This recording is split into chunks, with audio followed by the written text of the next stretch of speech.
नमस्कार दोस्तों, मेरे चैनल में आपका स्वागत है। यहाँ हम जिंदगी के बारे में बात करते हैं, सच और झूठ के बारे में। आज हम बात करेंगे एक ऐसे विषय पर जो बहुत पुराना है, लेकिन लोग इस पर बात नहीं करते। 2 फिंगर टेस्ट, जिसे वर्जिनिटी टेस्ट भी कहते हैं। यह टेस्ट यह जानने के लिए किया जाता है कि क्या कोई औरत शादी से पहले संबंध बना चुकी है या नहीं। 2 उंगलियों से यह पता लगाने की कोशिश की जाती है कि हाइमेन यानी योनिच्छद टूटा हुआ है या नहीं। लेकिन क्या यह टेस्ट सच में बताता है? क्या यह सही है? क्या यह औरतों के साथ गलत नहीं है? आज हम इसी पर बात करेंगे और समझने की कोशिश करेंगे।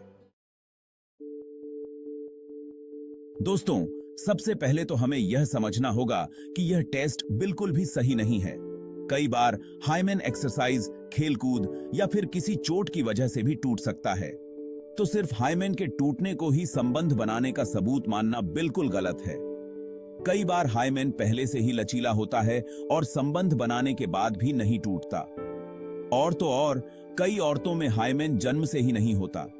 तो क्या सिर्फ 2 उंगलियों से किसी के चरित्र का फैसला करना सही है? क्या हम किसी औरत की जिंदगी को इतना आसान बना सकते हैं? यह टेस्ट न सिर्फ गलत है, बल्कि यह औरतों के साथ अन्याय भी है। इससे उनकी सेहत पर बुरा असर पड़ता है।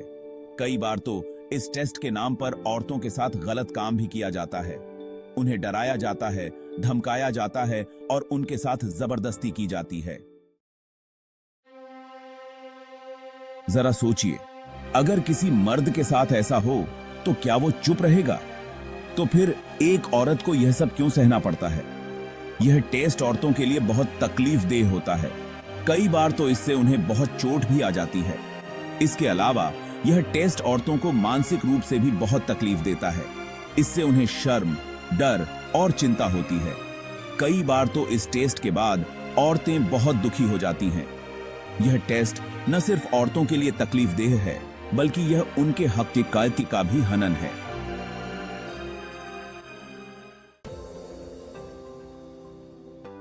दोस्तों, हमें यह समझना होगा कि किसी औरत ने संबंध बनाया है या नहीं, यह सिर्फ उसके हाइमेन से तय नहीं होता। यह एक निजी मामला है और इसका फैसला सिर्फ 2 लोगों के बीच में होना चाहिए। किसी और को यह जानने का कोई हक नहीं है। हमें अपनी सोच बदलनी होगी। हमें औरतों को उनकी मर्जी से जीने देना होगा। हमें उन्हें खुद के फैसले लेने की आजादी देनी होगी।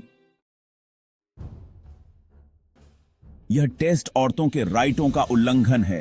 यह उनके जीने के हक, उनके शरीर पर उनके हक और उनकी इज्जत के हक का हनन है। हमें याद रखना होगा कि औरतें भी इंसान हैं और उन्हें भी मर्दों के बराबर सम्मान और हक मिलना चाहिए।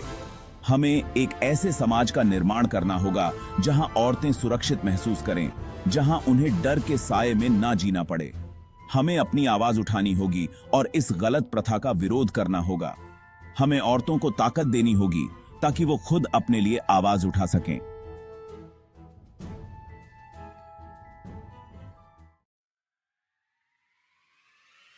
दोस्तों, वर्ल्ड स्वास्थ्य संगठन और संयुक्त राष्ट्र, दुनिया के सबसे बड़े संगठन, 2 फिंगर टेस्ट के खिलाफ बोल चुके हैं।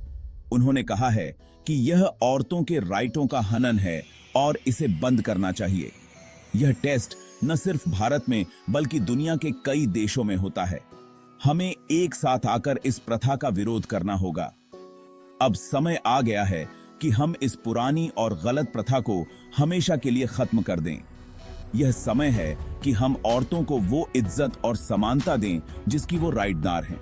आर से बाई की